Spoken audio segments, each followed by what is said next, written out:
Are you a woman committed to carving out an influential role for yourself, whether right where you are today or throughout your entire professional career? Then you'll want to listen closely. Welcome to Women's Rules of Engagement, a podcast for corporate women. Perhaps you're not satisfied with your career results, even though you've put your all into being seen and valued by your organization. You may be dealing with the after effects of bad advice that you don't even know you have. A KPMG study reveals the lessons executive women learned as little girls. Now listen to this closely, because this was sad for me. 86% of these executive women said, "Be nice to others," was the lesson they learned. 86% said, "Be respectful to authorities and our elders." And 86% said, "Be a good student." Do any of these stats resonate with you, like live within you? Is this the winning formula for success in your organization? I don't think so, and I don't believe you think so either. Can you see where this early learning may be restraining your advancement big time? So the first place to check, because that's what you control, is your assumptions, is your belief system. But before we go there, let's look at today's business landscape, which also factors into the equation. You and I know something isn't adding up. It's just not right. Women earn more high-level degrees than men, not to mention women make up almost 52% of all professional level positions.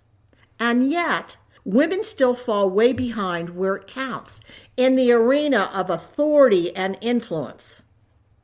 Only 5% of S&P company CEO positions are held by women. And sad to say, that's down from 6% in 2017.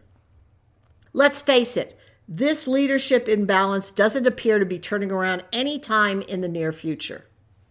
And this is particularly true when you look at statistics that show that men are being promoted 2.2% more than women.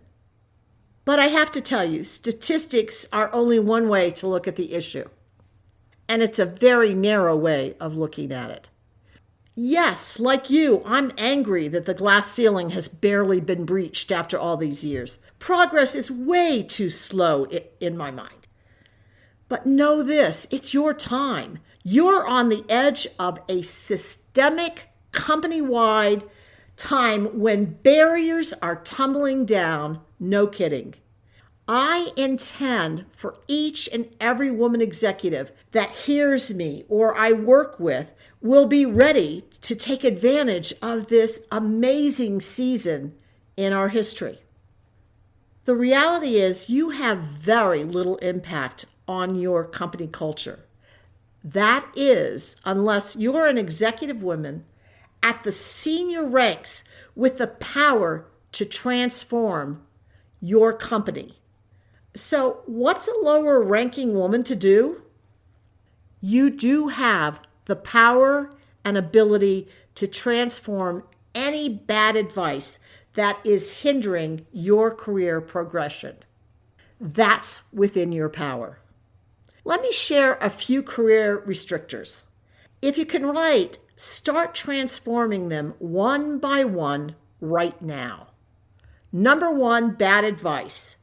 Never ask for help. Many women think asking is a sign of weakness. No, it is not. In fact, confident leaders understand how powerful seeking advice and assistance is for enhancing and expanding their knowledge base. In being assigned to high visibility assignments, for careers moving in the direction you choose, not one which is chosen for you by your company. And just as important, this attitude role models continuous development throughout the organization. After all, no one gets to the top alone. Do I want you to do it the same way your male colleagues do? Absolutely not. You're not a man. I'm encouraging you to find your voice when asking for what you want, just as so many of my clients have, much to their delight, and it's opened doors to recognition and promotion and fulfilling work. Don't stop even when you reach your goal, is my advice to you. Let me share an off-the-wall, yet on-target ask. After 6 months of being promoted to the C-suite in her organization, Cindy, a client of mine, was having deep misgivings. The CEO, the very, very guy who had promoted her and stood behind her and encouraged her career progression, didn't treat her as an equal to the men in the C-suite team. We know from personal experience, not to mention research, which validates what we sense already, men and women are treated and mentored differently, to the detriment of women. So this is not a small issue that Cindy was facing. You see, the CEO blew up regularly at his key men when problems arose. It was almost like a verbal cattle prod, jabbing them to faster and greater results through anger. Never Cindy, though. He acted as though she was a delicate flower who couldn't handle the heat. Cindy recognized this attitude was the death knell and didn't position her rightly in the organization. What did Cindy do? She asked for what she wanted. It started with inquiring if her boss regretted promoting her. Horrified by the question, he asked, "No, why would you say that?" "Well," said Cindy, "you don't behave toward me like the guys. If you respect and want me to be successful, you've got to yell at me just like the men on the team. If you can't do that, it's going to be a very tough road." Turns out her boss didn't realize he was handling her differently. Can you imagine asking to be yelled at like Cindy did? Think about doing the scary. That's what I'm talking about when we're saying ask for what you want. By the way, if I were coaching that CEO, I wouldn't want him to shout at anyone, but that's not what this podcast is all about. The question for you to answer is, do you believe Cindy had a chance of being successful had she not asked for what she wanted? What are you not asking for that is arresting your career progression? What are you going to do about it is really more pertinent. Now, number 2 bad advice. Hard work is the ticket. There is no question that firefighting and production skills are the keys to the much coveted, air quote, getting noticed and rewarded early in your career. It's just not the name of the game for reaching the senior ranks. Now, those hard-won skills and attitudes that earned you praise in the early stages of your career can work against you.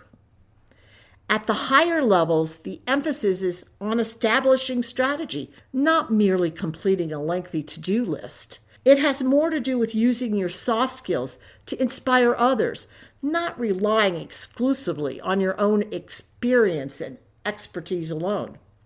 Let's open our mind a bit to take a leaf out of the learning from another field. Then it's up to you to translate it into your career.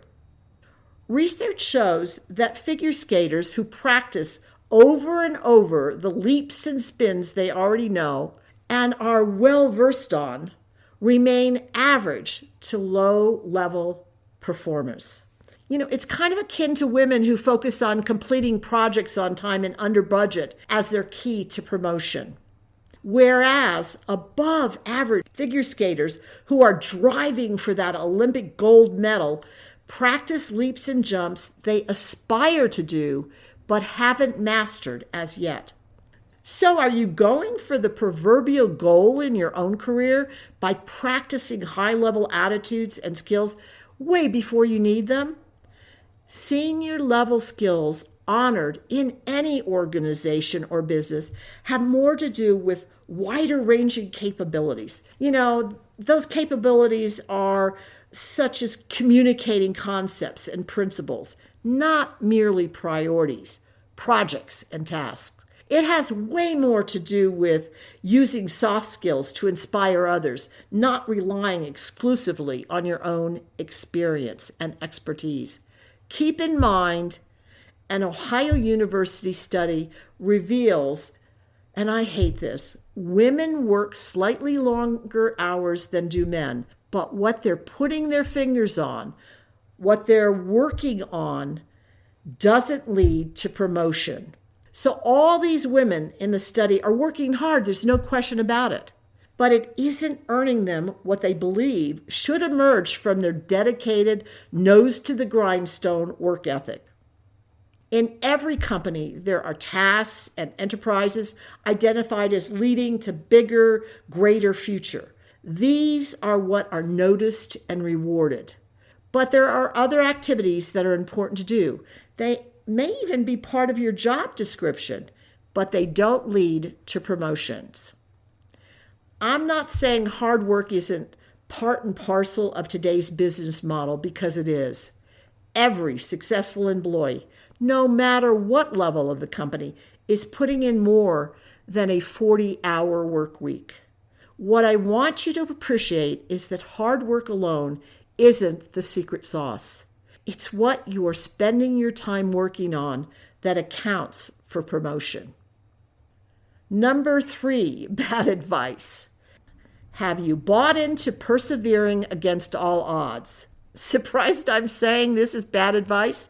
Especially when you read in leadership surveys that this is a trait that is admired.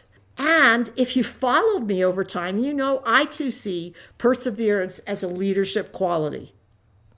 However, when you take perseverance too far, what you demonstrate is an immovable, closed-minded drive without any sensitivity or awareness regarding the environment around you. If you're not producing the results you intend, stubbornly sticking to a plan, especially in a marketplace, hear this, in a marketplace that is seeking resiliency from their go-to executives, is never, ever a winning formula.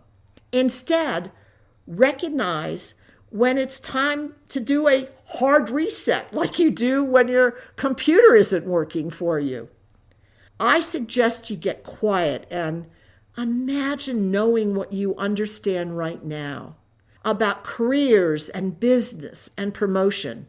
Then toss out the game plan and begin all over from scratch with all of this knowledge that you now have acquired. What would you design for yourself, for your company, and your career right now? What approach would you take on? What would you need to give up because it flat out isn't working for you? Don't get stuck attached to bad advice.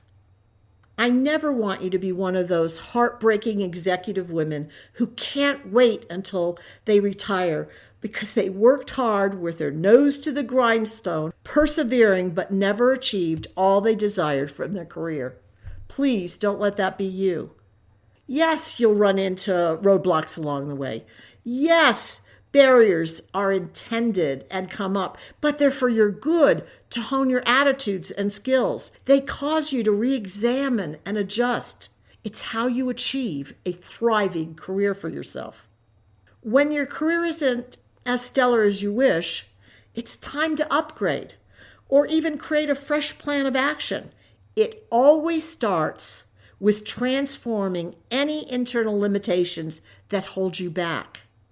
Your ability to grow and recreate yourself is infinite. A continuous reinvention process is how you soar and become all that you were created to be. So make sure you don't get stuck along the way. There is always so much more that I have to share with you, so come back again to Women's Rules of Engagement podcast. But before I leave, I want to challenge you to dig deep into your knowing. What bad advice is stunting you? What beliefs are you going to give up right now? And what are you going to take on that will have you obtaining all your career aspirations? Because as the amazing business guru Marshall Goldsmith wrote, What got you here won't get you there. I'd really appreciate your thoughts and feedback about the podcast. You can reach out to me on Twitter at Nancy Fredericks. Much success always.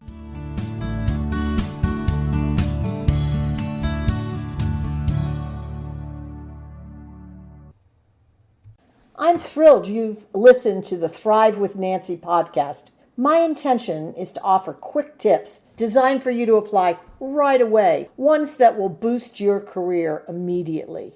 I bet you're already considering ways to implement these new ideas. Perfect! Now, if you do me a favor, pass the podcast link on to those who will benefit, your friends and coworkers. Thanks so much.